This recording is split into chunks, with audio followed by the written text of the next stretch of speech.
kelas rusak hampir 4 tahun, sekolah belum menerima rehab dari Dinas Pendidikan dan Kebudayaan. Hal tersebut membuat siswa harus belajar di ruang guru. Blower gudang pengolahan kayu terbakar, beruntung api bisa cepat dipadamkan sehingga tidak sempat membakar gudang.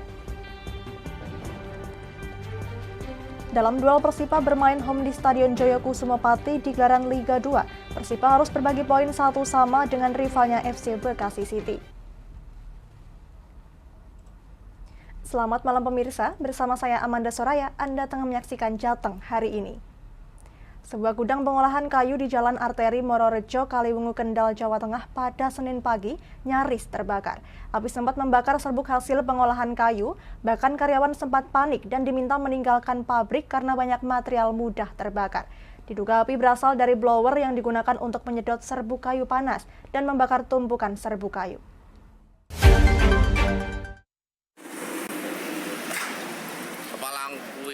Hembusan angin membuat serbuk terbakar kemudian membesar dan membakar tumpukan serbuk kayu di dalam gudang PT Hansa Karya Makmur di Desa Mororejo, Kaliwungu, Kendal.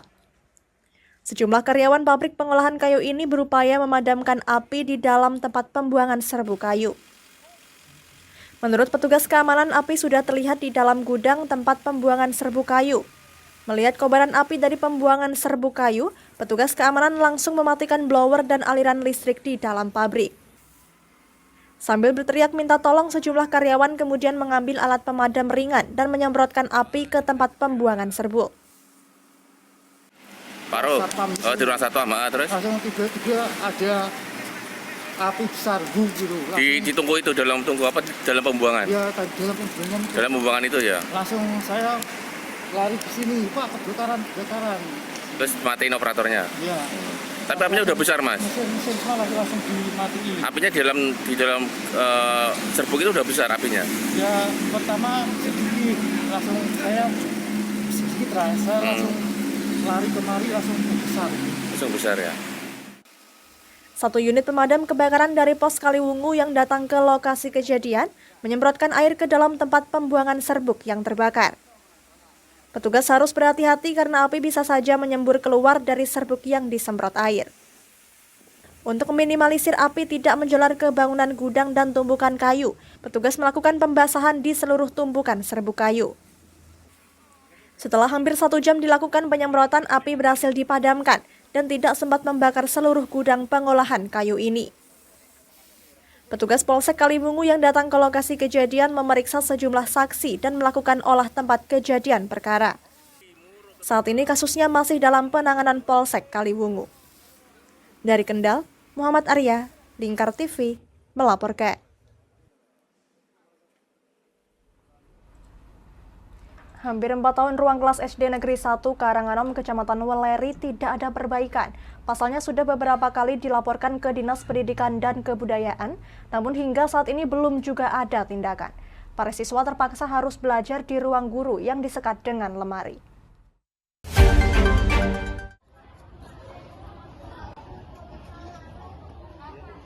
Seperti ini kondisi ruang kelas yang sudah tua dan rusak. Atap dan plafon yang rapuh sangat mengkhawatirkan keselamatan siswa. Menurut Kepala Sekolah SD Negeri Karanganom 1 Sri Rianti, satu ruang kelas yang rusak sejak tahun 2019 sampai sekarang belum mendapatkan bantuan rehab padahal sudah beberapa kali diajukan ke Dinas Pendidikan dan Kebudayaan. Dari pihak Dinas Pendidikan sudah beberapa kali melakukan pengecekan namun juga belum ada tindak lanjut. Sementara para siswa kelas 1 menempati ruang guru yang disekat dengan lemari. Hal tersebut dilakukan karena tidak ada ruang lain yang bisa digunakan untuk sarana pembelajaran bagi siswa kelas 1. Kepala sekolah yang termasuk baru sudah selalu mendesak ke Dinas Pendidikan namun juga belum ada tindakan. Sri Rianti berharap karena sudah diajukan beberapa kali, pemerintah Kabupaten Kendal melalui Dinas Pendidikan dan Kebudayaan bisa segera memberikan bantuan rehab sehingga bisa segera digunakan untuk kegiatan belajar mengajar. Supaya agar kami bisa mendapatkan bantuan, kami sudah berusaha untuk melaporkan ke dinas lewat pengajuan proposal. Lalu sudah ada tanggapan juga dari dinas, sudah ada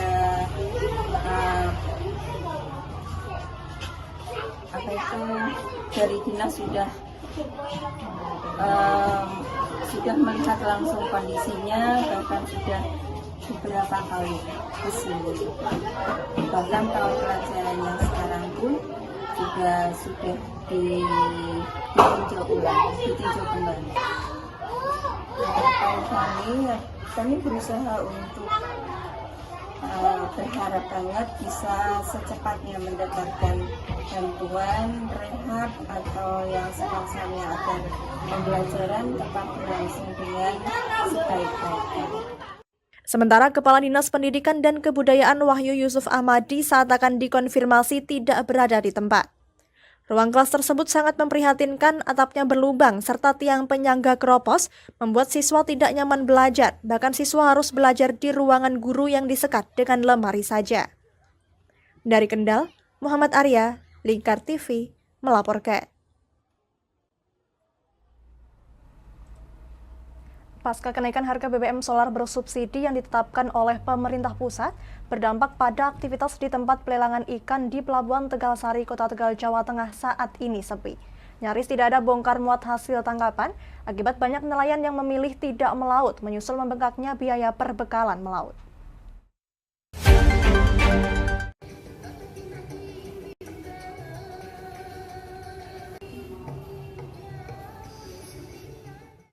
Suasana di tempat pelelangan ikan di Pelabuhan Tegalsari, Kota Tegal terpantau sepi dan tidak ada aktivitas bongkar muat ikan.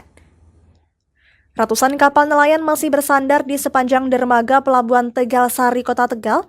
Tidak ada tanda-tanda nelayan kapal akan melakukan bongkar muat hasil tangkapan ikan. Salah seorang pemilik kapal, Zultoni, mengatakan, pasca kenaikan harga BBM solar bersubsidi, membuat para nelayan baik kapal tradisional maupun kapal besar sementara waktu memilih untuk tidak melaut.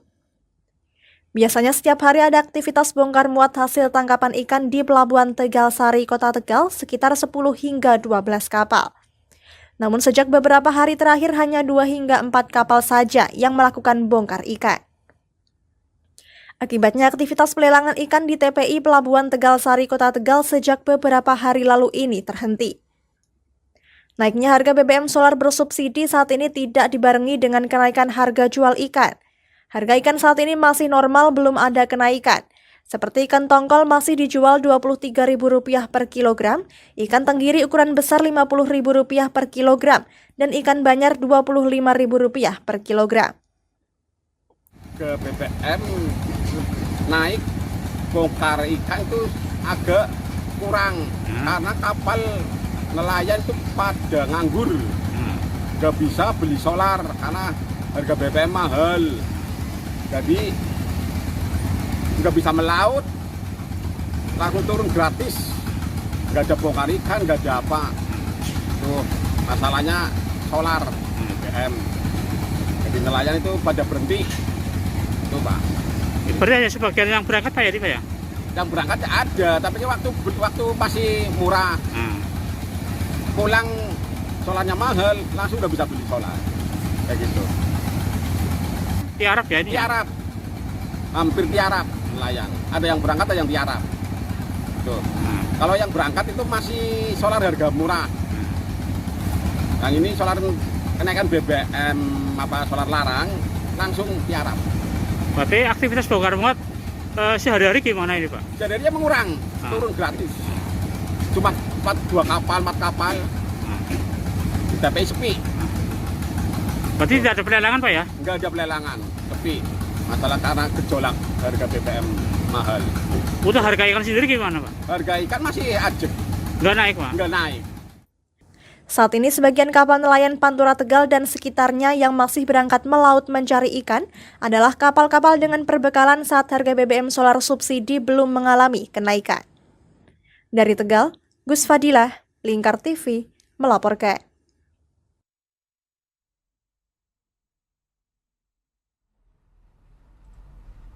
Jangan kemana-mana pemirsa, kami akan kembali usai jeda pariwara. Tetap bersama kami.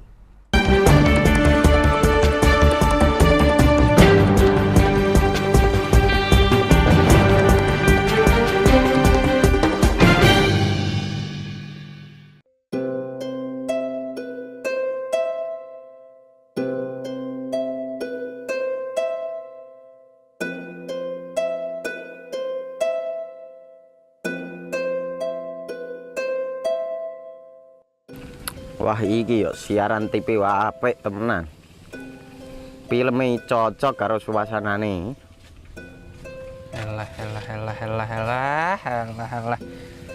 Elah. Boleh bro ngene iki awan-awan kok. Iki lho nonton TV, Kang. Wah, kenal nedan kowe wong kenang delok HP kok delok TV piye? Wah kurang update kowe iki, Kang. Lho maksudnya piye kok ngarane aku update itu? Iki lho delok aku nonton TV tenan. Kok kira nonton HP? Wong delok HP ngono kenal nedan apa iki. Iki lho delok siarane. Lho, kok iso ya? Yo TV apa? Jenenge Lingkar TV, Kang. Saiki erane TV kok ngene iki. Kok Lingkar TV nek dia awak dhewe panggone iso nonton TV lewat HP. Kok ngene iki. Ana film-film ngene iku ya? Iya, filme apik-apik kaya ngene iki. Awak dhewe nek sawah leren mbut gawe iso leren delok film-film ngene iki. Padha iso ngene iku. Iso, ora ketinggalan karo cah-cah kae. Loh, HP ku kok ora iso tak nggo ngono piye carane iki? Iki lho Rip, tak doi carane. Piye? Kowe buka Play Store. Play Store, Mas. Yo iku pokoke. Play Store apa? Ketik Lingkar TV. Engko lek wis ngono, klik install. Nah, engko wis ana metu menune Lingkar TV karek ndelok siaran apa ae. Film-filme apik-apik. Berarti film channel Lingkar TV metu nang kene kabeh ra? Iso. Filme wah cocok karo suasana cara didelok ngene. Oh, wis iki iso iki. Iya metu kabeh ngene TV wah. Iya. Kondiange ya. Mangkane Lingkar TV filme apik-apik kabeh. Iya, aku ngene kok. Lagi reti iki aku malah. Kalau Iya. ana bocah-bocah ajak ndelok. Ben seru nang kene ya, Pak. Wabek. Rene lo. Tak deloki apik-apik ana film Jos iki.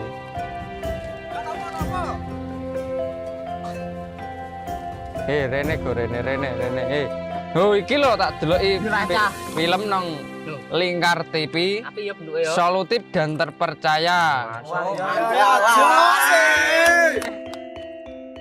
Tonton siaran Lingkar TV melalui aplikasi Lingkar TV di Play Store. Dengan cara ketik Lingkar TV di pencarian Play Store, kemudian tekan install. Mudah bukan? Nikmati tayangan-tayangan menarik dari Lingkar TV kapanpun dan dimanapun Anda berada. Tinggal tekan menu Lingkar TV di HP Anda dan selamat menonton!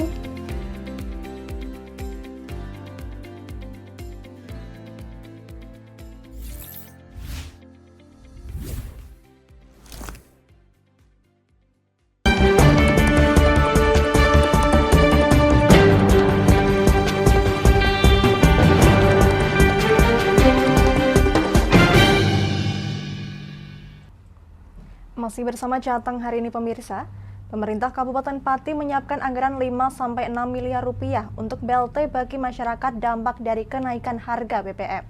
Anggaran tersebut nantinya diperuntukkan bagi masyarakat, diantaranya masyarakat kurang mampu, nelayan, pelaku UMKM, maupun kalangan masyarakat yang lain.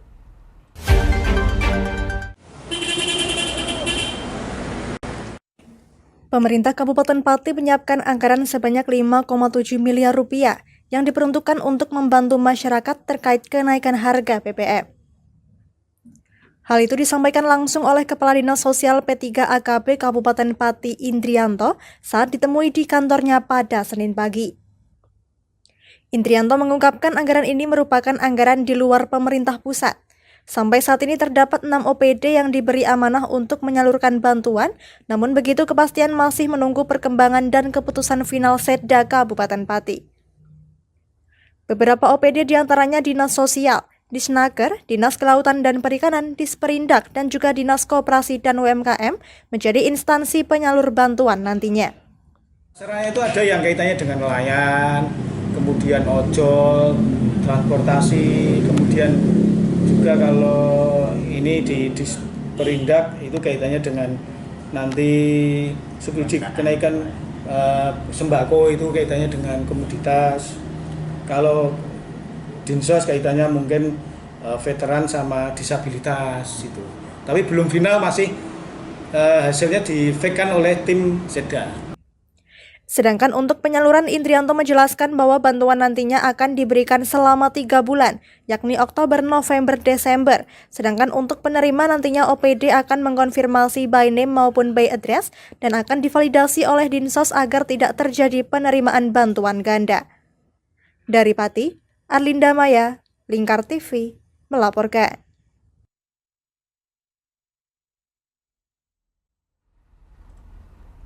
Persipa Pati harus puas berbagi poin dengan tamunya FC Bekasi City dalam pekan kedua Liga 2 tahun ini.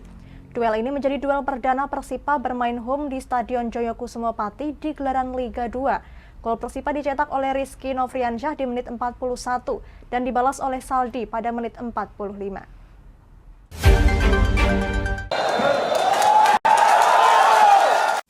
Persipa Pati harus puas berbagi poin dengan tamunya FC Bekasi City dalam pekan kedua Liga 2 tahun ini. Duel ini menjadi duel perdana Persipa Pati bermain home di Stadion Joyokusumo Pati pada Minggu sore. Meski kedua tim terlihat bermain hati-hati, jual beli serangan terjadi pada liga ini. Meski begitu, gol baru tercipta pada menit 41. Striker haus gol Persipa Rizky Novriansyah berhasil menyerangkan bola ke gawang FC Bekasi City lewat sontekan kaki kanannya. Tak tinggal diam, FC Bekasi City membalas dengan sundulan Saldi pada menit 45 hingga peluit akhir skor bertahan seri 1-1. Head coach Persipa Pati Nazal Mustafa mengaku dengan hasil seri yang diperoleh timnya lepas dari target. Ia mengungkapkan bahwa seharusnya tim Persipa Pati menargetkan 3 poin di kandang. Kita banyak menguasai, penguasaan kita menguasai. Tapi penyelesaian akhir memang ya itulah sepak bola Mas ya. Jadi kita tiap latihan kita finishingnya, tapi namanya bola nggak bisa ditebak ya kan. Jadi berapa kali peluang kita ya, 1 lawan 1, berapa kali 1 lawan 1, kemudian yang terakhir itu ya, itu kalau tadi 1 lawan 1 90% harus gol itu tadi, tapi nah itulah sepak bola ya. Untuk hasil hari ini cukup mengecewakan ya untuk tim Persipa karena target awal kita 3 poin. Tapi pertandingan ini insya Allah buat bahan evaluasi untuk kedepannya. Semoga Persipa Pati bisa meraih poin penuh di laga selanjutnya. Pada laga selanjutnya, Persipa Pati akan berhadapan dengan Persijap Jepara dan kembali bermain home di Stadion Joyokusumo Pati.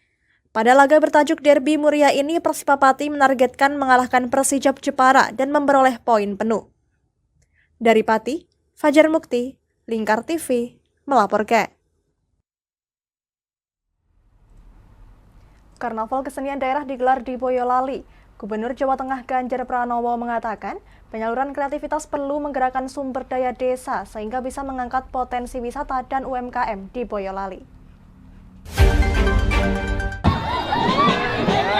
Gubernur Jawa Tengah Ganjar Pranowo membuka gelaran Pengging Fair 2022 di Kecamatan Banyudono, Boyolali. Salah satu acara dalam Pengging Fair ini adalah Karnaval Budaya Kesenian Daerah Khas Boyolali, yakni kesenian reok topeng ireng. Ada sedikitnya 25 kontingen yang menampilkan kesenian reok khas masyarakat lereng Gunung Merapi.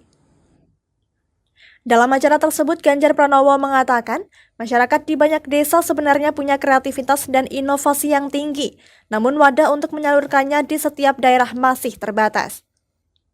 Menurutnya, jika seluruh kekuatan sumber daya desa dikerahkan, maka acara seperti Pengging Fair yang menjadi event tahunan ini bisa terus dikembangkan dan bermanfaat bagi masyarakat daerah itu sendiri, sehingga nantinya kegiatan perekonomian akan berjalan dan meningkat dan dapat dimanfaatkan sebagai ajang promosi wisata daerah.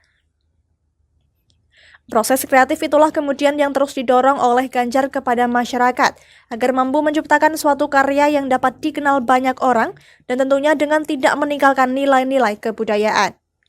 Iya, Pengging Fair menarik ini. Salah satu desa di Boyolali membuat acara tahunan ya. 2 tahun kemarin mereka tidak bisa melaksanakan. dan proses kreatif itu bisa muncul. Maka saya ingatkan, ada lagu hebat yang dikarang oleh orang Boyolali, Abalala, mendunia. Artinya apa? Proses kreatif itu bisa terjadi dimanapun. Maka kalau kemudian event-event seperti bisa dikreasi, bahkan dari desa pun dengan kekuatan sumber daya sendiri pun mereka ternyata bisa membangun sesuatu karya yang bisa bermanfaat untuk semua. Ini ekonominya jalan loh. Anak-anak kreatifnya oke loh.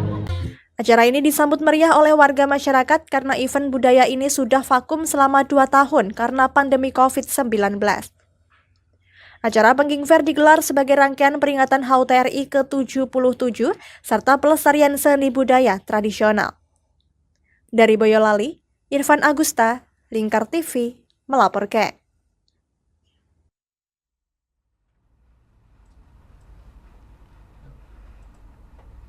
Berita tadi sekaligus mengakhiri kebersamaan kita kali ini. Terus saksikan Jateng hari ini setiap pukul 21 waktu Indonesia Barat hanya di Lingkar TV. Akhirnya saya Amanda Soraya, mewakili seluruh kerabat kerja yang bertugas pamit dari hadapan Anda. Terima kasih dan sampai jumpa.